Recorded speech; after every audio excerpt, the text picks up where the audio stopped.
I never thought the person I trusted most in this world, the woman I married, the woman I built a life with, would betray me in the cruelest way possible. But on our wedding anniversary, the day that was supposed to be about love, loyalty, and celebration, I uncovered a secret so devastating it nearly destroyed me. My wife, the woman who once promised to stand by my side, till death do us part, was in a hotel room, not with me, but with my own brother. I can still remember the moment it all hit me. I stood frozen outside that hotel door, my heart pounding so loud it felt like the entire hallway could hear it. Inside, muffled laughter echoed, the kind of laughter I hadn't heard from her in months. And then I heard his voice. My brother's voice. The man I grew up with, trusted with my secrets, leaned on during hard times. That voice, mixed with hers, felt like a knife twisting in my chest. For a second, I told myself I had to be wrong. Maybe it was a misunderstanding. Maybe I was overthinking, being paranoid. But deep down, I already knew the truth. The distance in her eyes, the excuses about needing space, the lies about late nights at work, it all made sense in that one horrifying moment. I wanted to storm in, scream, and demand answers. But instead, I just stood there. My hands were shaking, my mind racing. And yet a strange calm washed over me. I realized something, this wasn't just betrayal. This was war. And if I played it right, I wouldn't just confront them, I would destroy everything they thought they could take from me. So I walked away from that hotel door, not broken, but calculating. Because what I did next would change all of our lives forever. My wife thought she could betray me in secret. My brother thought he could replace me in my own marriage. But neither of them expected the revenge I was about to unleash. For most of my marriage, I thought I was living the dream. I had a beautiful wife, 2 kids, and a decent job that kept the bills paid. To the outside world, we were the picture of a happy, stable family. People even called us the perfect couple. And for a long time, I believed them. I believed her. I trusted every word, every smile, every promise. My wife and I had been together for nearly 10 years. We built our life piece by piece, our first apartment. Then our first real house. Then finally, our little traditions that made us feel like we belonged together. Every year on our anniversary, we would spend the day just the 2 of us. No kids, no friends, no family, just us, remembering how it all started. It wasn't about the gifts or the money we spent, it was about reliving those early sparks, the moments that kept the marriage alive. Or so I thought. And then there was my brother. He wasn't just family, he was my best friend. The kind of guy you trust without hesitation. We grew up sharing everything, games, secrets, even our first car. When I got married, he stood beside me as my best man. He cheered me on when times were good and lifted me when life got rough. I never once thought he'd be the kind of person to stab me in the back. If anything, I always believed he wanted the best for me. But looking back now, I realized the cracks had already started forming long before that anniversary night. Small, almost invisible signs that something was off. My wife started spending more time on her phone. At first, it was harmless, just scrolling social media or chatting with coworkers. But then, I noticed she'd get defensive whenever I walked into the room. She'd quickly flip her phone over, as if whatever she was doing was something I wasn't supposed to see. When I asked, she always had an excuse, it's just work stuff, or, you're imagining things. And I wanted to believe her. I told myself I was overthinking, that maybe I was too paranoid. After all, she was my wife. The woman who had promised me forever. Then there were the late nights. Suddenly, she was too tired to talk. Or she'd claim she had to stay up finishing work. Other nights, she said she was going out with friends but never invited me to join. Whenever I suggested we spend more time together, she'd brush me off, saying, "We already see each other every day, don't we?" At the same time, I noticed my brother acting differently too. He stopped dropping by as often. He avoided eye contact whenever we were together. Sometimes he'd make excuses not to come to family dinners, which was strange because he'd always been close to us. I told myself maybe he was just busy, maybe he was stressed. But deep down, something didn't feel right. Still, I kept pushing those doubts aside. Why? Because I loved them both too much to imagine the truth. I loved my wife with every piece of my heart. And I trusted my brother like no one else. So when our anniversary came around, I wanted to believe it would be a chance to reset. To remind ourselves of who we were and why we fell in love in the first place. That anniversary was supposed to be special. 10 years together. A decade of memories. I had planned the day carefully, reservations at her favorite restaurant, flowers delivered to the house, even a surprise getaway for the weekend. I thought she'd be thrilled. I thought it would bring back the smiles we had when we were young and in love. But instead, she looked at me with distant eyes. She told me she needed space, that she was overwhelmed and wanted to spend the evening alone. Her excuse hit me like a brick wall. Alone? On our anniversary. That didn't make sense. For years, this day had been sacred to us, something we never skipped, never forgot. I tried to reason with her, to ask why. She brushed me off with a cold tone I barely recognized.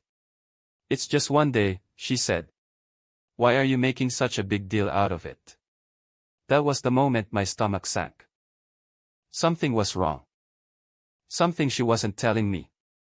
The red flags I had ignored for months suddenly came flooding back, her secretive phone habits, the late nights, the distance in her eyes. And now, this. Still, I didn't know the full truth yet. I couldn't prove anything. All I had was a gut feeling, a sinking suspicion that the woman I had devoted my life to was no longer the person I thought she was. What I didn't realize in that moment, though, was just how close I was to uncovering the betrayal of a lifetime. When my wife told me she needed space on the very night of our anniversary, I tried to play it cool. I nodded, pretended to understand. And even forced a smile. But inside, something twisted in my chest. It wasn't just disappointment, it was a deep, gnawing sense that something was horribly wrong. She didn't want space. She wanted distance.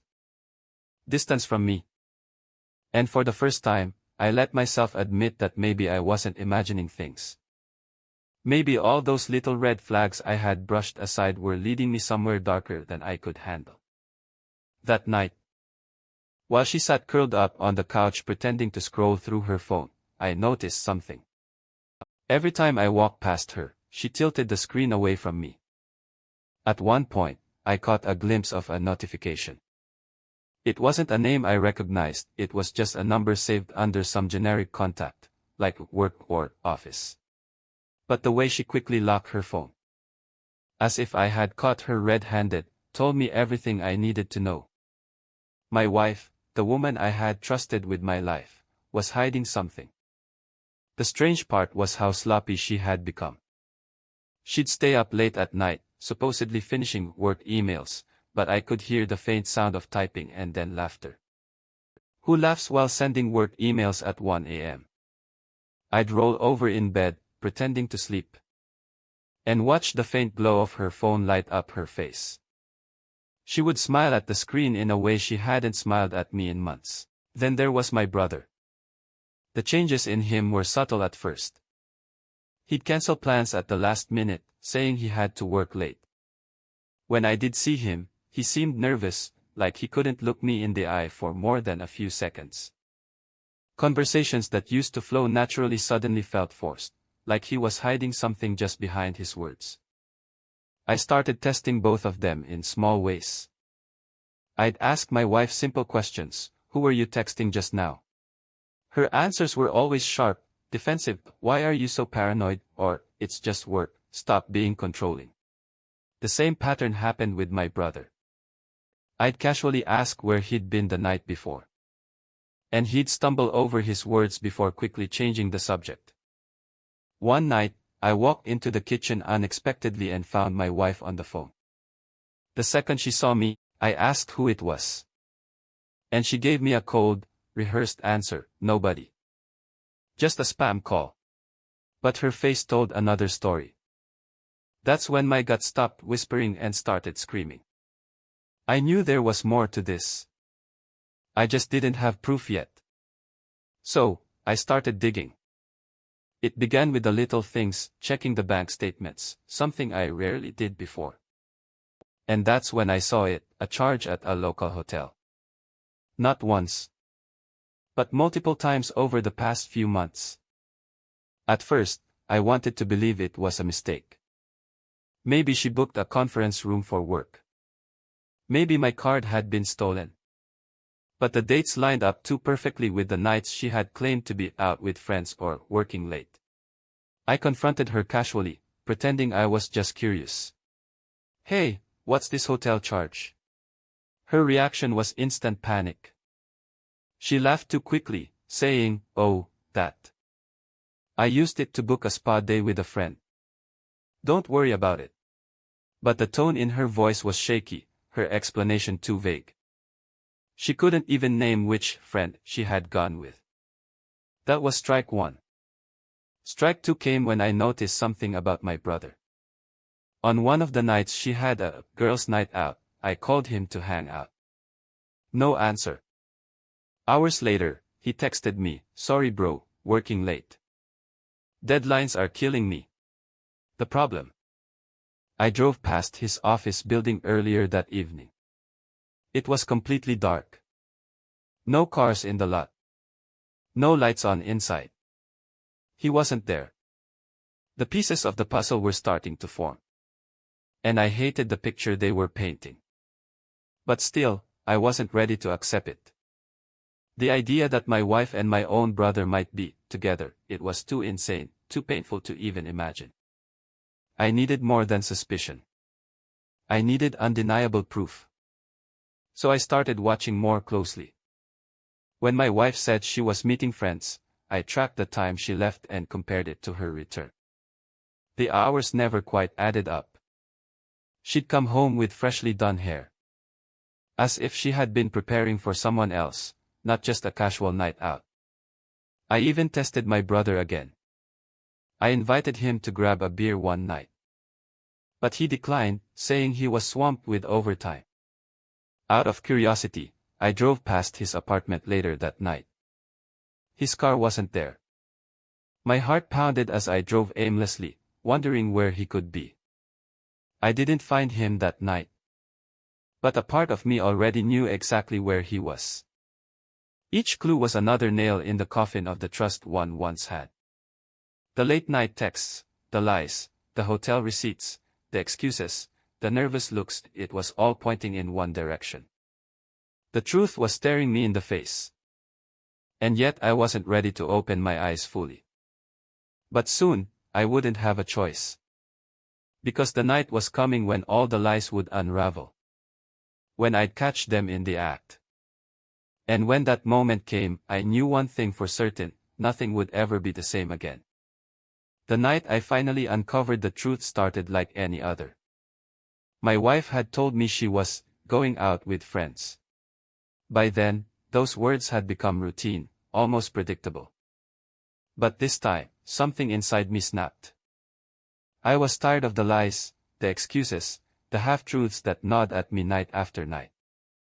I told myself I wasn't going to sit in the dark wondering anymore. I was going to find out. She dressed differently that evening. Not the casual girls' night out kind of outfit. No, this was deliberate. A black dress, heels she hadn't worn in years, perfume she used to save for our anniversaries. She looked stunning.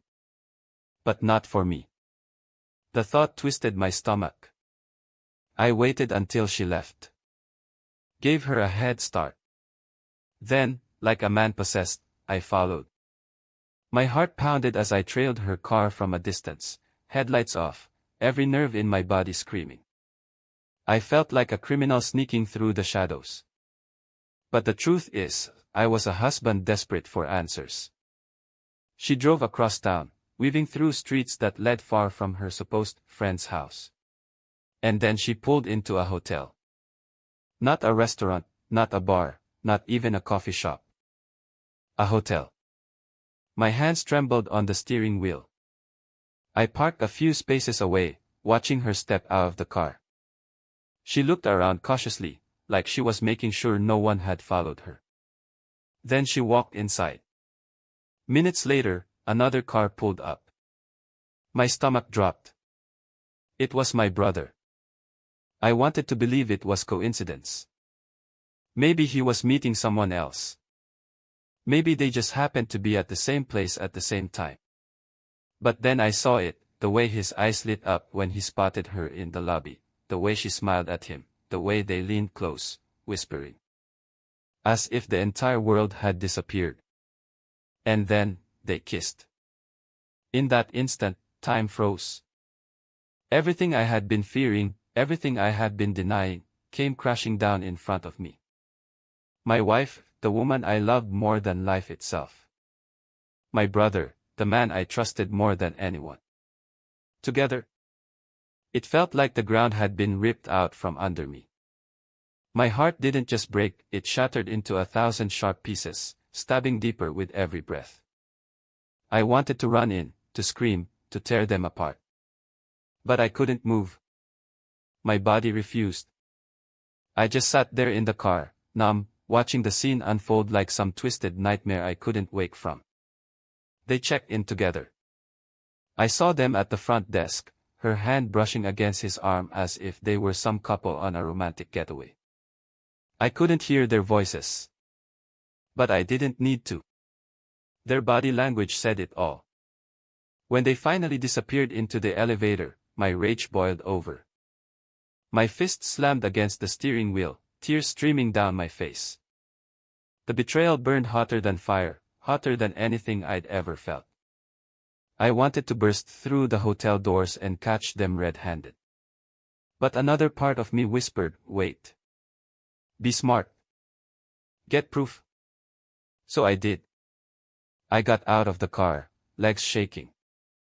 And followed them inside.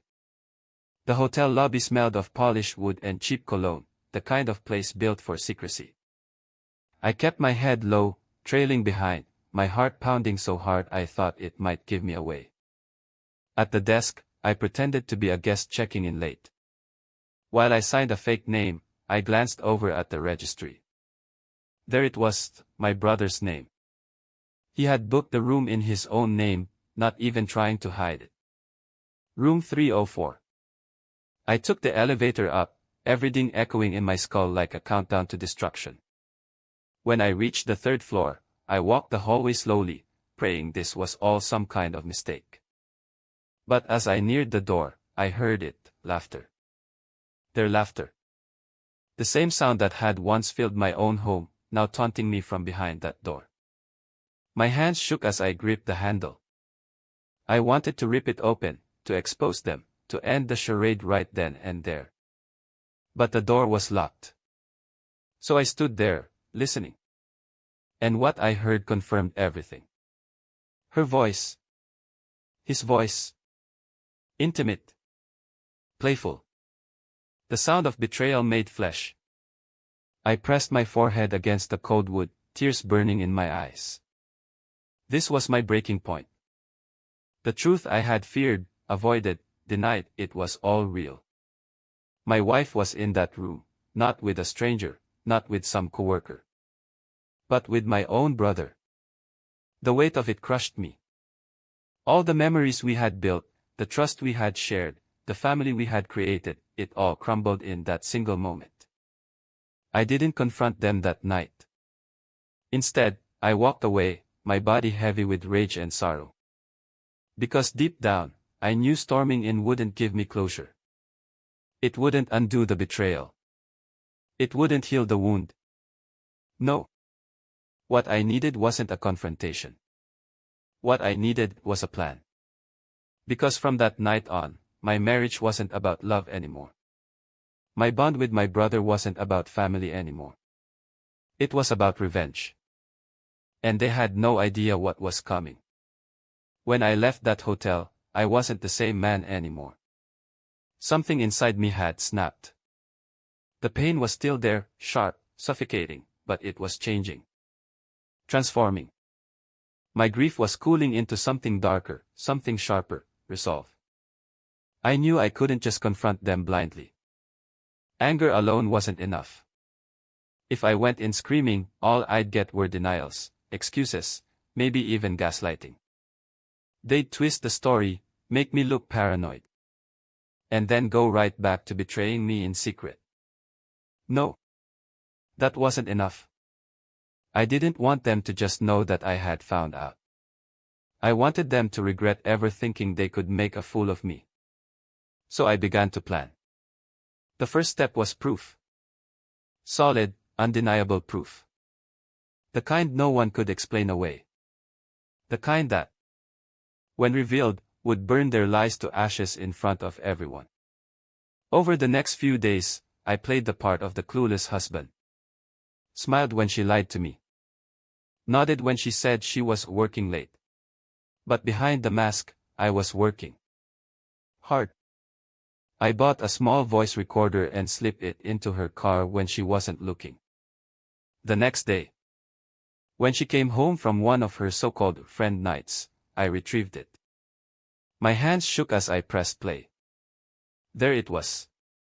Her voice. And his. Laughing. Whispering.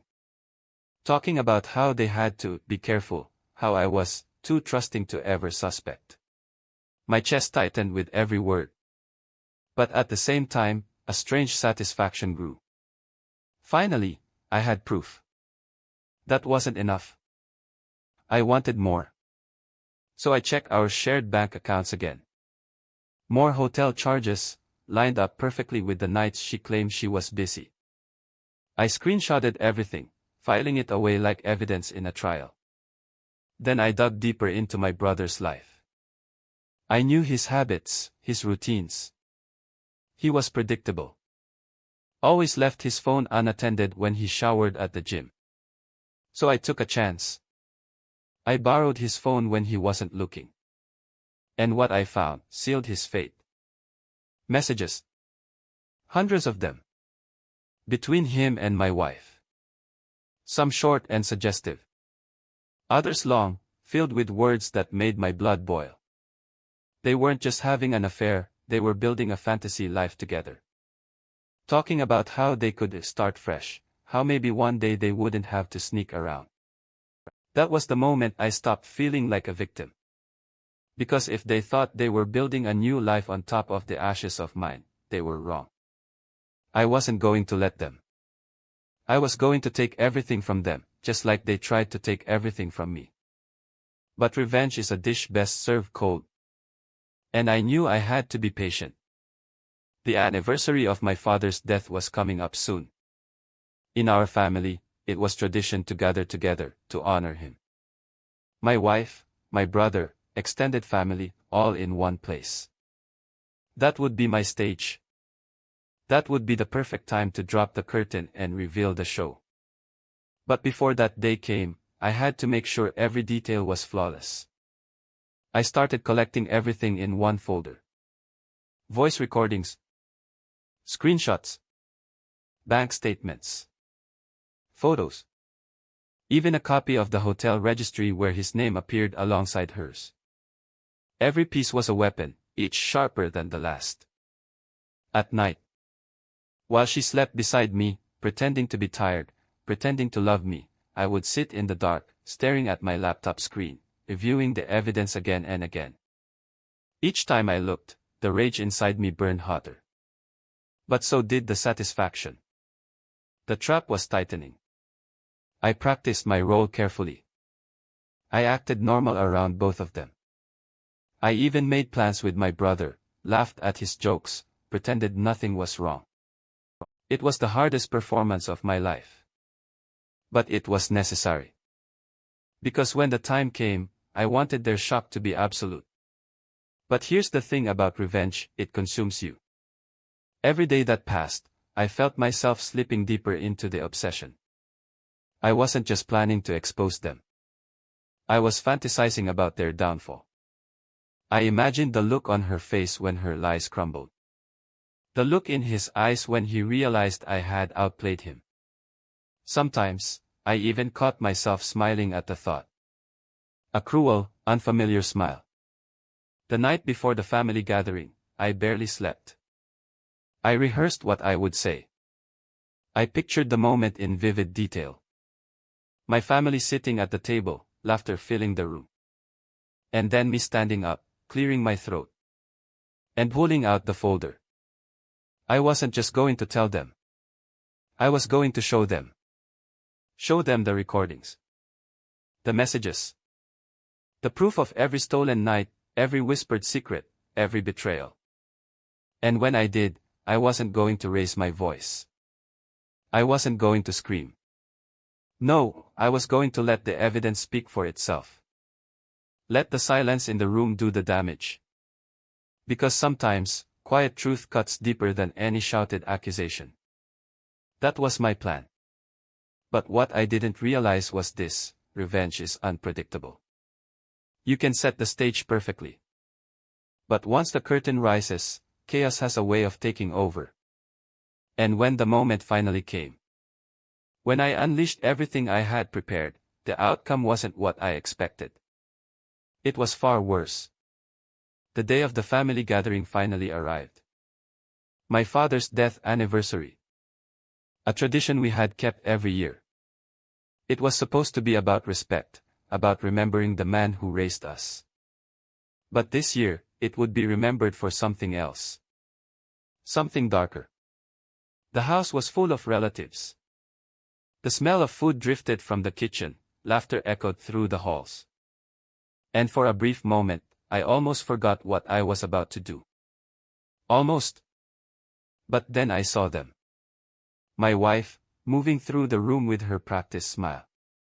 My brother, greeting cousins, clapping shoulders, pretending to be the man everyone trusted. And when their eyes met across the table, just for a second, I saw it. That secret connection. That hidden bond. They thought no one else could see it. But I did. And soon, everyone would. Dinner began. Plates clattered, conversations flowed, wine was poured. I sat quietly, biding my time, my folder resting under my chair. My hands itched to grab it, to slam it on the table, to end this charade right then and there. But I waited. Let them feel comfortable. Let them believe their lies were still safe. Finally, the moment came. The table fell into a rare silence between stories. All eyes turned to me as I cleared my throat. I have something I need to say, I began. The room stilled. My wife looked at me, puzzled. My brother smirked slightly, unaware. This isn't easy, I continued, my voice steady. But it's something that needs to be heard. I reached down, pulled the folder onto the table. And opened it. First, I slid out the hotel receipts. Strange charges, week after week, I said. My wife's face stiffened. My brother shifted uncomfortably. Then, the screenshots of text messages. I read aloud a few of the lines, their words dripping with intimacy and betrayal. Gasps echoed around the table. An ant covered her mouth. My mother's eyes went wide. But I wasn't done. I pressed play on the small recorder hidden in my pocket.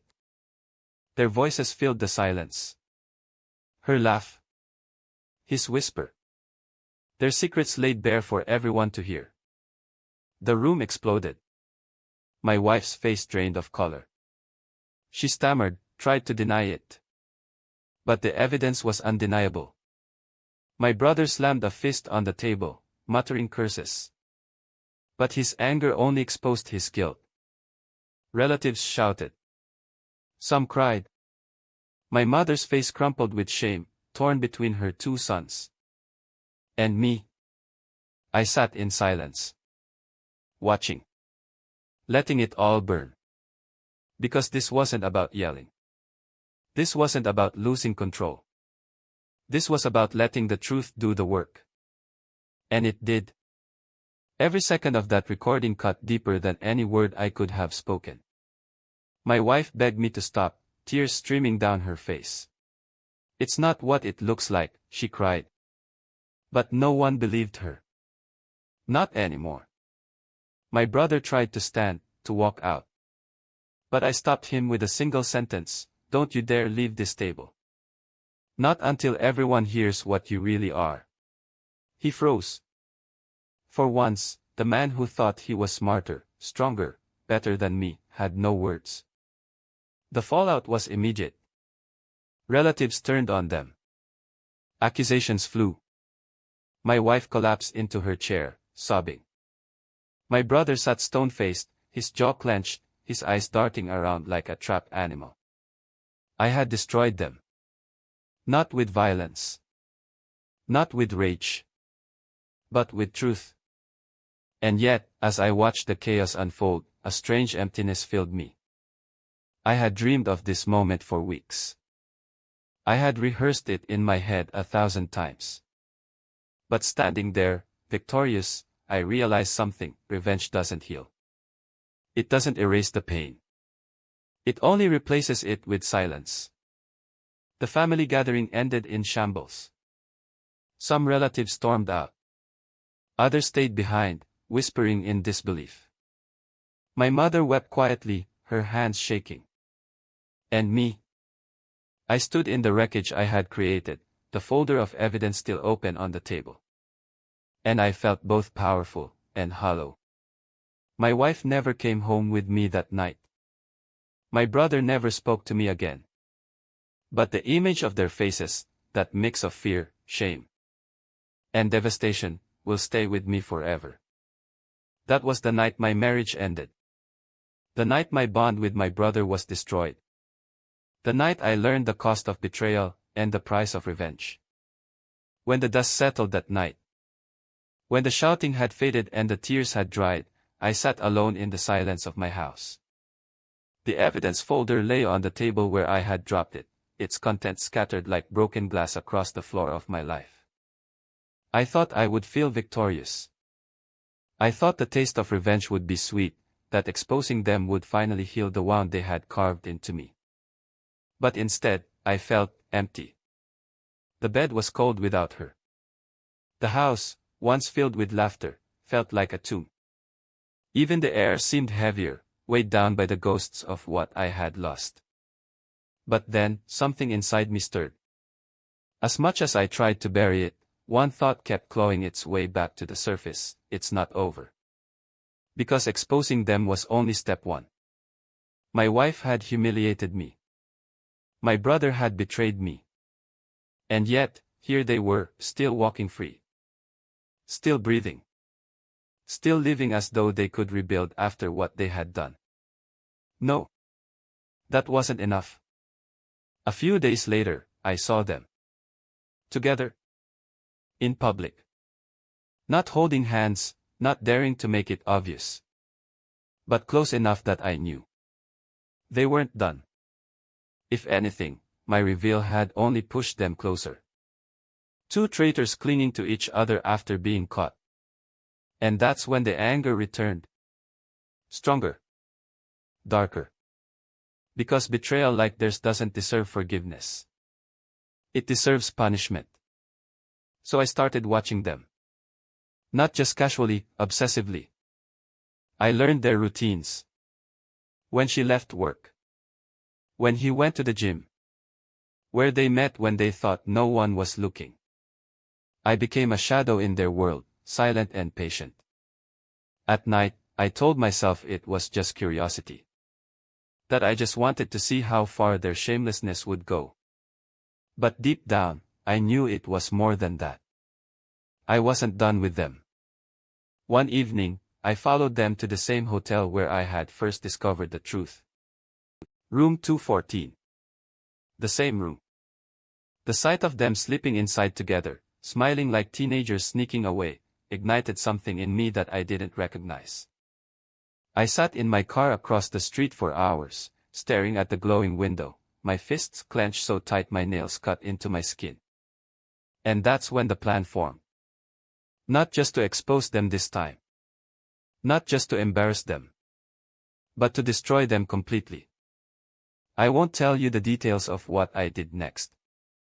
Some secrets are better left untold. But I will say this, when they walked out of that hotel, they weren't laughing anymore. The smugness was gone. Their faces were pale, their eyes wide. Something inside them had shifted, because they finally realized that I wasn't just the man they had betrayed. I was the man who now owned their fear.